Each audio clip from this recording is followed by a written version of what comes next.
Imaginez discuter avec un collègue qui se proclame expert en tout domaine, tout en accumulant les erreurs évidentes. Ou peut-être avez-vous déjà incarné ce rôle sans le savoir. Ce phénomène porte le nom d'effet Dunning-Kruger, un biais cognitif identifié en 1989 par les psychologues américains David Dunning et Justin Kruger. À travers des expériences sur l'humour, la logique et la grammaire, ils ont démontré que les individus aux performances les plus faibles se surestimaient massivement, se plaçant souvent parmi les meilleurs alors qu'ils figuraient dans le bas du classement.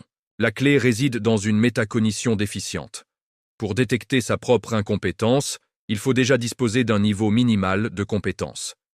Les moins compétents ignorent simplement l'étendue de leur ignorance, tandis que les experts, conscients de la complexité infinie d'un domaine, tendent à minimiser leur propre maîtrise. Cet effet se manifeste partout dans le quotidien. Le conducteur débutant qui adopte une vitesse excessive en se croyant irréprochable, l'internaute qui dispense des conseils médicaux ou politiques sans aucune formation, ou encore les candidats les plus médiocres dans les télécrochets qui rayonnent d'une confiance absolue. À l'opposé, les véritables spécialistes, comme les scientifiques, avouent fréquemment « je n'en sais pas assez ». Ce biais éclaire en grande partie la polarisation des débats en ligne, où les opinions les plus tranchées émanent souvent des moins informés. Les répercussions peuvent s'avérer sérieuses, erreurs professionnelles graves, choix politiques imprudents, diffusion massive de désinformation. Néanmoins, un aspect positif existe.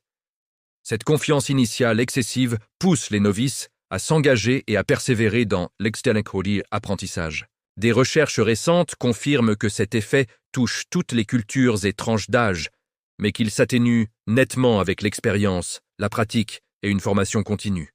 Pour le contrer efficacement, adoptez ces habitudes, sollicitez régulièrement des retours extérieurs objectifs, poursuivez votre apprentissage tout au long de la vie, cultivez l'humilité en reconnaissant ouvertement vos limites, et entourez-vous de personnes plus compétentes que vous.